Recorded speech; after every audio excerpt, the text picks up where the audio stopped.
अजीजों, मेरे दोस्तों, मैं आपको बता दूं, हज़रत मूसा अलैहिस्सलातु वस्सलाम कोहे तूर पर जाते हैं, रब से हम कलाम होते हैं, रोज हम कलाम होते हैं, रोज हम कलाम होते हैं, कोई बात नहीं। लेकिन एक दिन ऐसा वक्त आया कि मूसा अलैहिस्सलाम कोहे तूर पर हाजिर होते हैं।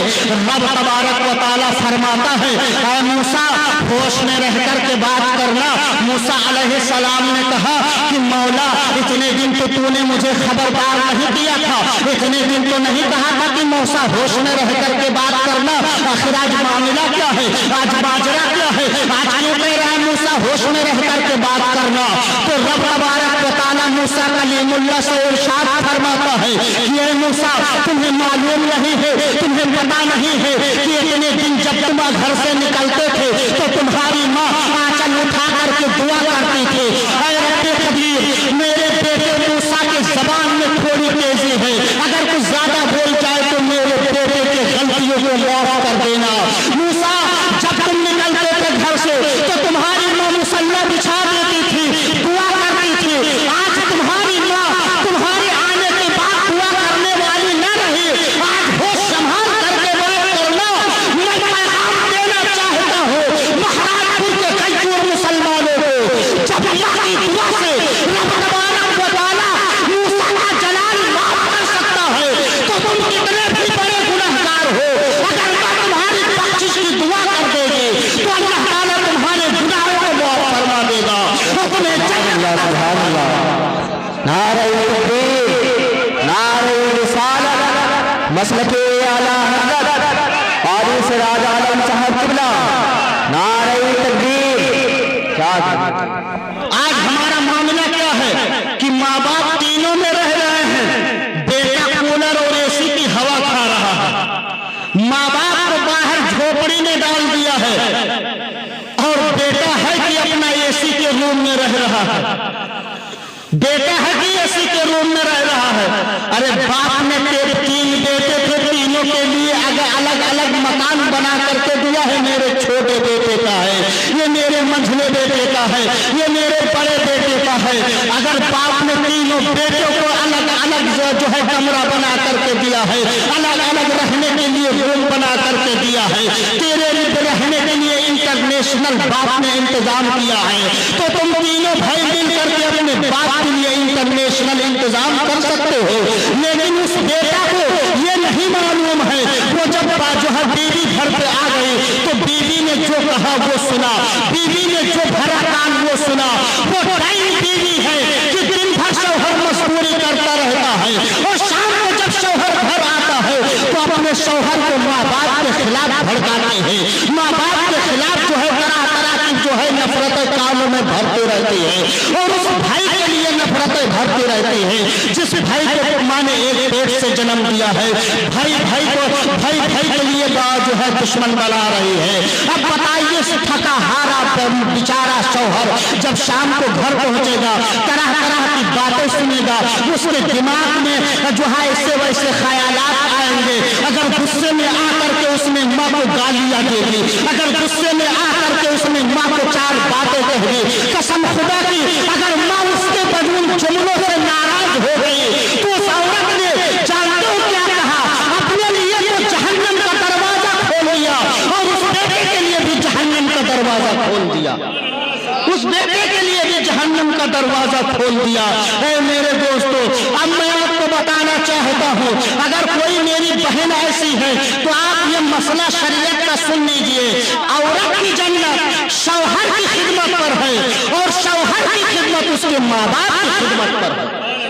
ऐ नौजवान भोला मुसलमान, किस गफलत में तू खोया हुआ है, किस पीर के कदमों में तू जन्नत तलाश कर रहा है, जिस पीर के कदमों में तुझे जन्नत तलाश करना चाहिए उस पीर को तू नहीं मान रहा है, उस पीर की इज्जत को सरे बाजार को नीलाम कर रहा है। आपने घर में अपने माँ बाप के कदमों में बैठ करके दुआएं ले और जन्नत का हकदार बन जाओ। ऐ मेरे नौजवानों, ऐ मेरे दोस्तों, माँ बाप की मोहब्बत है कि बेटे से बदला मांगती है। माँ बाप की खिदमत कर लो, दुनिया भी कामयाब हो जाएगी, आखिरत भी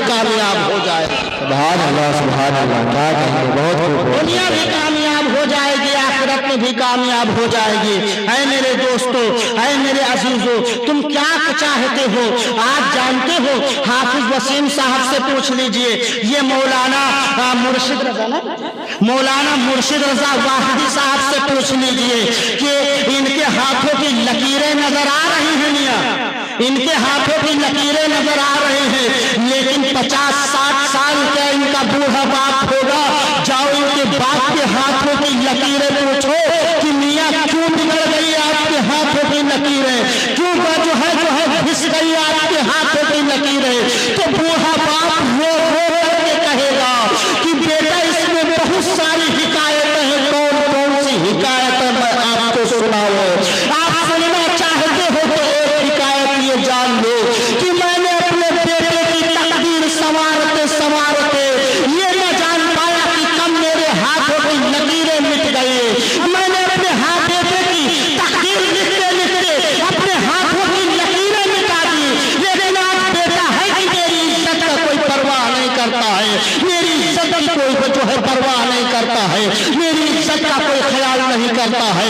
मैं भूखा हूं तो मेरा बेटा मुझसे खाना नहीं पूछता है, मैं प्यासा हूं तो मेरा बेटा मुझसे पानी नहीं पूछता है, मैं बीमार हूं तो मेरा बेटा मुझसे दवा नहीं पूछता है। ऐ नौजवान, हर बात से पूछ ले कि तेरे हाथों की लकीरें कैसे मिट गई, तो वही जवाब देगा कि मेरे हाथों की लकीरें ऐसे नहीं मिट गई है, मैंने अपने बेटे की किस्मत बनाने के चक्कर में अपने हाथों की लकीरों को खो दिया, अपने हाथों की लकीरों को खो दिया है। आज बेटा है कि माँ बाप की केयर नहीं कर रहा है, माँ बाप ये जो है माँ बाप का आज वो एहतराम नहीं कर रहा है। पीर साहब आएंगे तो पीर साहब के बराबर बैठने को गुस्ताखी समझता है, और माँ बाप को अपना की कुर्सी पर बैठता है, माँ बाप को जमीन पर बिठाने की कोशिश करता है। अगर पीर साहब को ऊंचा करता और बिस्तरा देते हो तो अपने माँ बाप को ऊंचा करता और बिस्तरा दो, कसम खुदा की तेरे माँ बाप यहाँ खुश हो जाएंगे, तुम्हारा मदीने वाला मदीने में खुश हो जाएगा, रब ताला खुश हो जाएगा, तेरे लिए जन्नत ही जन्नत। सुभान अल्लाह, सुभान अल्लाह। लेकिन आज आपको मुसलमान का खिताब फ्री में आपको सर्टिफिकेट मिल गया, आप पर कोई फरीजा नहीं, नमाज आप नहीं पढ़ते हो, रोजा आप नहीं रखते हो, और झूठ आप बोलते हो, चोरी आप करते हो, मक्कारी आप करते हो, पड़ोसी की बहन बेटी पर नजर आप रखते हो, सारी खुराफातें तो तुम्हारे अंदर है, फिर कहते हो हम नबी के आशिक हैं, नबी के वफादार हैं। कैसे नबी के आशिक हो, कैसे नबी के वफादार हो? नबी के वफादारों का मिजाज ये नहीं हुआ करता है, नबी के वफादारों का मिजाज तो ये हुआ करता है कि वो रहे महाराजपुर में, और उसके इखलाक की खुशबू पूरे हिंदुस्तान में फैलती हुई नजर आए। मेरे अजीजों, मेरे दोस्तों, मैं आपसे इल्तिजा करना चाहता हूँ, मैं आपसे गुजारिश करना चाहता हूँ कि अपने माँ बाप को खुदारा ताज़ीम करो, अपने माँ बाप का अदब एहतराम करो। और एक पैगाम और नोट कर लो, पैगाम हुजूर बहारुल हिंद सैयद अब्दुल कदीर मियां शाह साहब क़िबला मक़दसहुल आली, उनका एक पैगाम है जो मैं आप तक पहुँचाना चाहता हूँ। उनका कहना है कि जब आप घर से निकला करो तो कुछ पैसे अपनी बीवी को दे करके निकला करो, कुछ पैसे अपने बच्चों को दे करके निकला करो, कुछ पैसे अपनी माँ को दे करके निकला करो, कुछ पैसे अलग जेब में डाल करके निकला करो, ताकि रास्ते में कोई गरीब मिल जाए, कोई मजलूम मिल जाए, कोई यतीम मिल जाए, कोई बेवा मिल जाए, कोई बेसहारा मिल जाए, कोई भीख मांगने वाला मिल जाए, तो उसके हाथ पर रख दिया करो, ताकि जब तुम घर से निकलो तो तुम्हारी बीवी भी तुम्हारे लिए दुआ करती हुई नजर आए, तुम्हारे बच्चे भी दुआ करते हुए नजर आए, तुम्हारी माँ भी हाथ उठा करके दुआ करते हुए नजर आए। और जब तुम घर से निकलोगे गरीबों फकीरों की दुआएं लेते हुए चलोगे, बेवा जब अपने हाथ उठा करके तुमको दुआ देगी, यतीम जब हाथ उठा करके तुमको दुआ देगा, जो है मजलूम जब हाथ उठा करके तुमको दुआ देगा, तो सैयद अब्दुल कदीर मियां फरमाते हैं कि फिर न तुम पर कोई सहर काम करेगा, न कोई जादू काम करेगा, न कोई आसेब काम करेगा, न दुनिया की तुम्हारी कोई ताकतें तुम बिगाड़ पाएंगे, बल्कि जहां रब की रहमत होगी वहां सब कुछ होगा।